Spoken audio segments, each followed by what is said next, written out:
Assalamualaikum warahmatullahi wabarakatuh.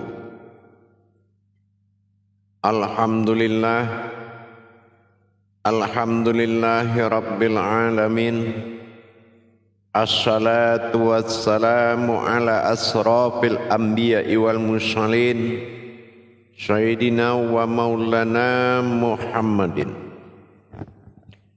Ashhadu an la ilaha illallah wa ashhadu anna Muhammadar Rasulullah.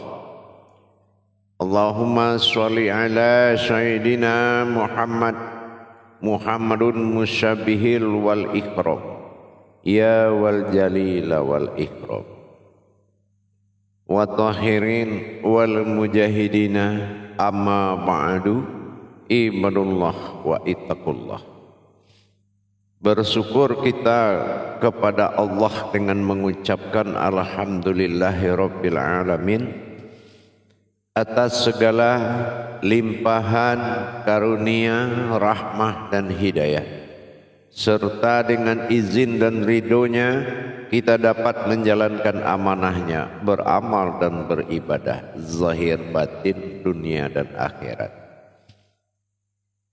Bersalam kita tak akan terlupakan, marilah sama-sama kita sampaikan kepada junjungan kita Nabi Allah Nabiul Akhirul Zaman Rasulullah Muhammad sallallahu alaihi wasallam.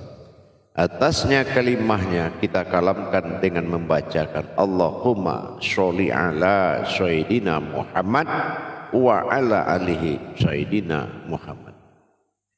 Alhamdulillah bertemu lagi dengan saya Guru Mursyid Syekh Nur Muhammad Buya Irwan Maulana Al-Khalidi, Pasaman, Sumatera Barat. Tentunya dalam makom majelis dzikir Ma'rifatullah dalam tayangan YouTube Buya Pasaman Timur. Insya Allah kita selalu berbagi ilmu dan wawasan demi meningkatkan iman dan takwa kita kepada Allah Subhanahu wa Ta'ala. Alhamdulillah, pada waktu dan kesempatan yang sangat kita muliakan ini, saya akan berbagi ilmu dan wawasan tentang sebuah wujud diri yang hakiki di depan Allah. Kalau kita berbicara tentang wujud diri yang hakiki, ini adalah menandakan suatu persyaratan batin dan rahasia yang harus benar-benar bisa kita nyatakan di depan Allah. Kenapa demikian? Allah dengan sifat berdiri sendiri qiyyamuhu binafsihi hanya bisa didekati oleh kodrat dua perkara. Yang pertama dalam wujud batin rahasia, yang kedua rahasia batin. Ini juga harus kita pahami lebih hakiki dan hakikat. Berbicara tentang maklumat ketuhanan adalah kodratku sendiri yang mampu menghadap kepadaku. Nah, disinilah kita harus mengkaji dua perkara tentang batin dalam aku, batin tentang keakuannya. Kalau batin tentang keakuan dan batin tentang aku itu ada dua. Yang dimaksud dengan pertama menyediakan diri yang tidak bersekutu, yang tidak berurat dan berdarah. Ini namanya diri fana. Apa yang dikatakan fana adalah diri sifat yang tidak berawal dari langit dan bumi dan sekitarnya. Itu yang dinamakan fana. Fana ini adalah alfa. Fa itu adalah sebuah rahasia. Nah, itu keakuan. Jadi diri batin atau kerahasiaanku. Nah, yang kedua, kodrat diri pertama batin, yang kedua diri rahasia. Nah, apa yang dikatakan diri rahasia? Diri yang tidak dijadikan tapi sudah jadi sebelum semua terjadi. Ini lebih kepada jauhar, lebih kepada ditujukan kepada jauhar. Jauhar adalah sebuah kodrat yang tidak didirikan tapi sudah ada. Dalam hal ini jelas dalam mendirikan fana fillah. Nah, kalau dikatakan diri keakuan adalah fana, berarti diri yang tidak berurat dan berdarah, berwalikan sifat batin pada nyawa, berwujud pada zat dalam rohani, nyatalah pada nur dalam jasad. Ini dinamakan fana, fana fillah, yaitu diri yang fana bagi Allah. Nah, ini diri kekal, diri fana. Ini dimiliki oleh keakuan oleh diri kita. Nah, jadi kalau kita tahu mana keakuan Allah yang berwujud batin, yaitu naf itu adalah batinnya. Jadi kalau fana di sini adalah kodrat batinku. Jadi yang dikatakan sebuah diri fana adalah kodrat dari batinku. Nah, ini diri fana. Yang mana fana ini meliputi kodrat, batin, zat dan nur, sumber hayat dari sekalian alam. Nur tidak akan pernah ada kalau alam itu tidak akan bisa hidup tanpa nur. Zat begitu juga pada rohani, umul hayat, semua penyebab adanya terjadi sekalian makhluk. Begitu juga pada batin, awal semua tidak ada menjadi ada. Ini bersumber dari diri fana. Fa adalah batin atau rahasia, na itu adalah keakuan. Mana diri rahasia keakuannya Allah? Ini yang harus kita pahami. Yang kedua, ini dinamakan fana fillah. Yang kedua disebutkan dengan diri rahasia. Mana yang kodrat diri rahasia? Ini yang dikatakan diri bako fillah. Nah, bako billah. Nah, mana yang dikatakan diri batin Allah yang kekal, bako billah. Nah, ada billah di sini.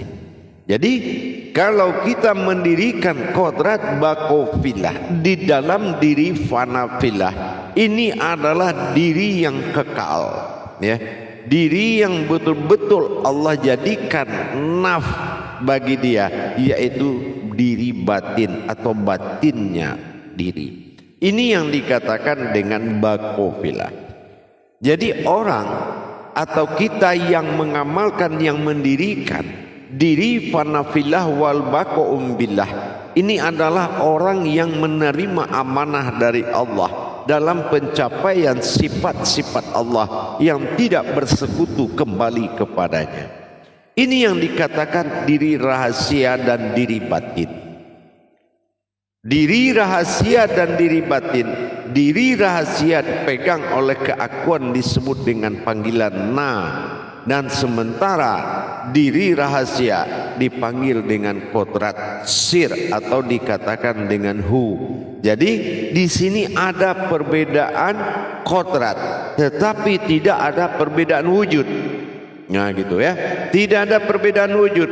Laksana kita melihat satu diri kita mengalami wujud yang banyak di dalamnya. Nah, begitu juga dari kodrat diri tadi. Diri fana fillah ini adalah keakuan yang disebut dengan na, dan bako fillah keakuan pada sirnya.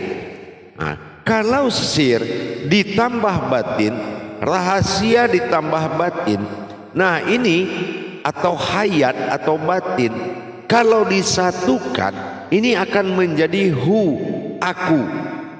Nah, ya, kalau dijadikan disatukan dia akan menjadi hu. Karena ha dalam aras Al-Quran ini adalah aras. Hijaiyah mengatakan ha. Sementara alif domah usir rahasia. Nah, sementara ha tadi adalah kodrat aras bersifat batin. Batin kalau ketemu rahasia dinamakan hu. Itulah aku. Ya. Nah, di sini kita sudah mulai bisa mendirikan kodrat aku dan keakuanku.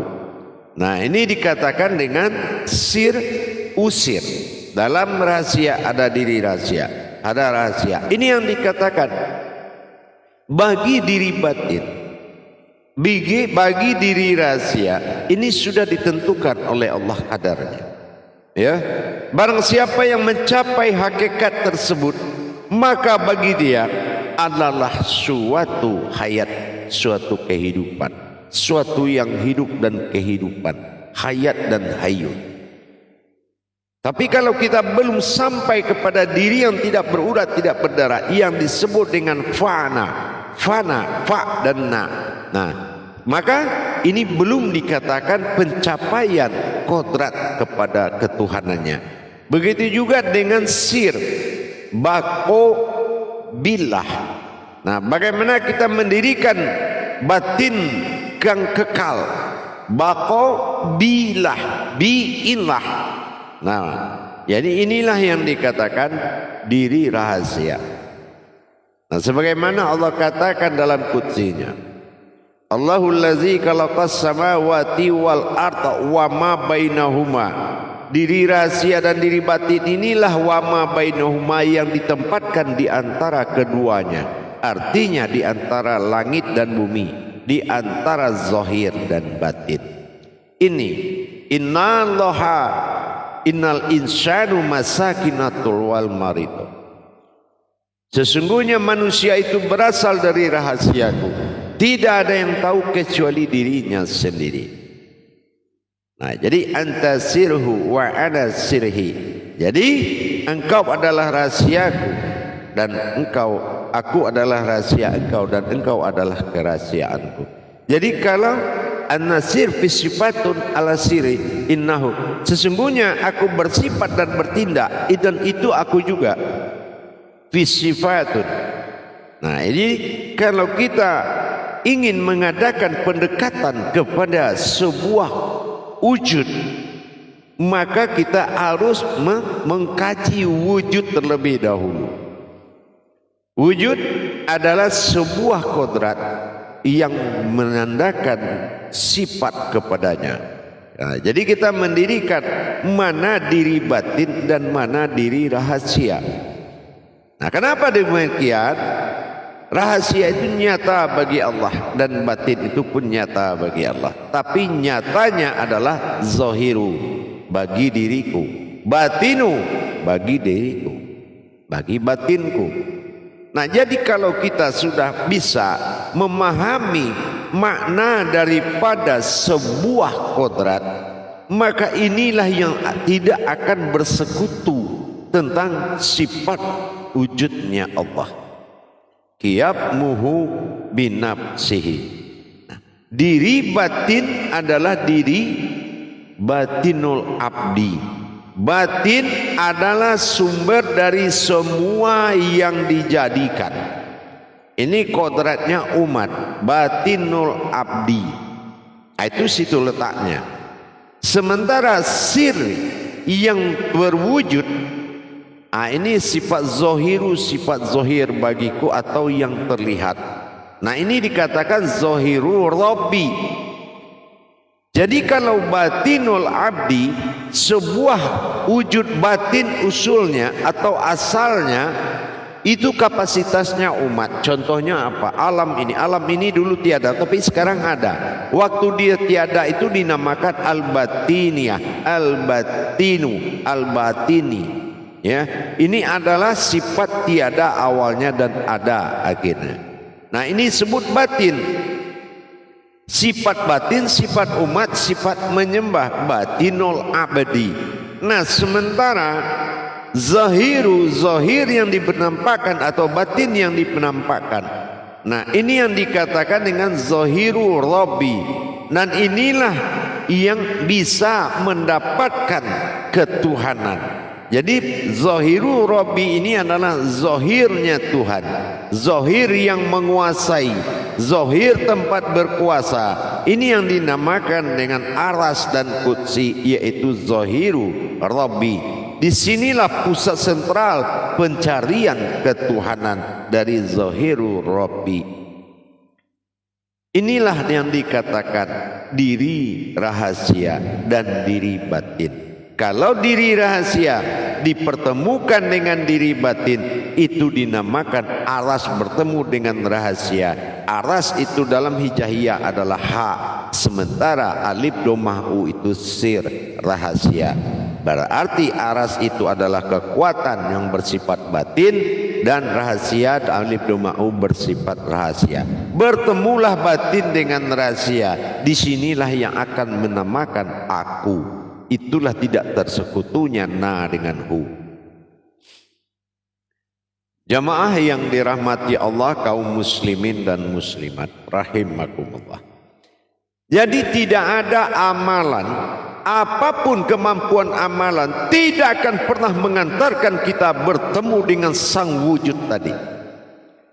Tidak akan pernah. Kenapa?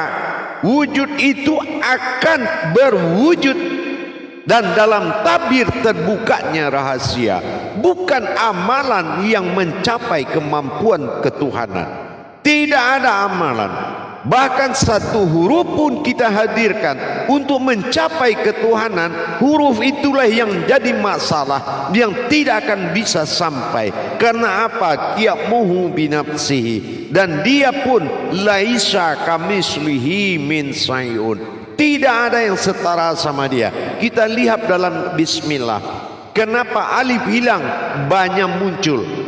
Karena ba adalah bara'a, bakah batin. Itu kodrat umat. Jadi alif tidak setara dengan alif ba. Sementara alif kodrat Tuhan, batin tunggalnya. Enggak mungkin bisa bersamaan atau bergandengan dengan umat. Kenapa? Laisa kamisli min sayun tadi. Tidak ada yang setara denganku. Begitu juga dalam himpunan alapa sifat alif bagi Allah. Inilah himpunan rahasia dan batin. Rahasia menjadi kodrat diri, yaitu batinnya diri, dan sementara yang batin itu adalah kodrat diri batin. Diri batin adalah batin, dan batinnya diri adalah sir rahasia. Nah, inilah batinul batin. Di dalam batin ada batin. Jamaah yang dirahmati Allah, kaum muslimin dan muslimat, puncak tauhid itu adalah bilangannya satu. Leburnya kalam dari tauhidin tentang Muhammad menjadi aun batin Muhammadun, lenyap sirnya, tinggal hakikat. Yang kedua, Allah lenyap dalam asma menjadi Allahudun. Nah, ini sir, kembali kepada rahasia. Muhammadun ma'rifat turuh lenyap dan dia menjadi suatu hayat. Dan sir Allah daripada kalam la ilaha illallah menemui sir. Makanya sir dan hayat akan menjadi suatu diri rahasia. Ini yang dikatakan diriku. Untuk memelihara keberadaan diriku tadi, maka sebagai ayan sabitah dalam diri dan ayan kerajiyah dalam berbentuk, maka insanu, keinsanan Allah harus menjadi malikul mukmin, bangkit dan menjadi kenyataan dari kaji sir dan batin tadi. Inilah mubinnya. Mubin itu nyatanya. Kenapa? Dunia, dal, alif, doma'u, du, perjalanan rahasia. Ni, keakuan, ia itu adalah alam nyata. Inilah perjalanan rahasiaku dalam alam nyata. Ini yang dunia. Jadi kalau kita mengkaji ketauhidan dan bersifat siriyah, semua itu akan terbongkar dalam amanah. Di mana amanah rahasia ini dititipkan dan di mana rahasia batin itu dititipkan, maka carilah zahir batinnya Allah yang bersifat mursid, yang wujud dalam kodrat, yang berwujud, bukan mursid maujud tapi mursid wujud. Ini yang dikatakan nikmat wakil wa nikmat nasyir tadi. Setiap wakil itu alamnya rahasia dan berasal dari rahasia. Nah, di sini kita belajar kembali para hadirin dan jamaah, untuk pendekatan diri kepada Allah lebih mulia pandanganmu daripada kamu mengamalkan kata-kata sebuah kalam untuk mencapai ketuhanan. Kenapa? Merenung sesaat itu lebih mulia daripada beramal 1000 hari. Ini yang dimaksud. Jadi kalau kita sudah bisa menikmati, melihat, mengenal, merasakan, insya Allah itu lebih mulia dari segalanya. Man lam yazud fa'alam yarif. Orang yang merasakan niscaya akan tahu. Tapi kalau sir rasa, Sir itu dua. Pertama rahasia, yang kedua adalah rasa. Kalau kodrat dirinya belum menjadi kodrat rahasia, maka tidak akan pernah ada rasa. Kalau rasa itu sudah ada, maka dalam rasa itu ada kata. Ini yang dinamakan kauni. Disinilah tersambungnya solahu do'im, yaitu berhubungan batin selama 24 jam dengan wujudnya Allah. Tuhan dinamakan Allah. Hadirin dan jamaah, insya Allah mari kita tingkatkan ketakwaan kita selalu kepada Allah. Selalu kita tingkatkan, selalu dan selalu. Dan capailah mana diri yang sejati dan sejatinya dirimu. Karena semua ada di dalam tuntunan wahyu. Siapa wahyu? Adalah kodrat kewalian Allah. Jadi carilah Amirul Mukmin, pemimpin dirimu yang hak, sehingga mendapatkan ilmu yang hak, maka jadilah kita murid yang hak. Insya Allah sami'na wa ta'na. Betul-betul kita patuh dan taat, patuh kepada guru, taat kepada ilmu. Insya Allah adab itu lebih tinggi derajatnya daripada ilmu. Bi'abdihi derajatun fil ilmi. Insya Allah mudah-mudahan berpaham, mudah-mudahan bisa dimaknai. Karena apa? Diri batin dan diri rahasia laksana air dengan minyak, dilihat sama dirasakan berbeda. Akhirul kalam, wabillahi taufiq wal hidayah. Assalamualaikum warahmatullahi wabarakatuh.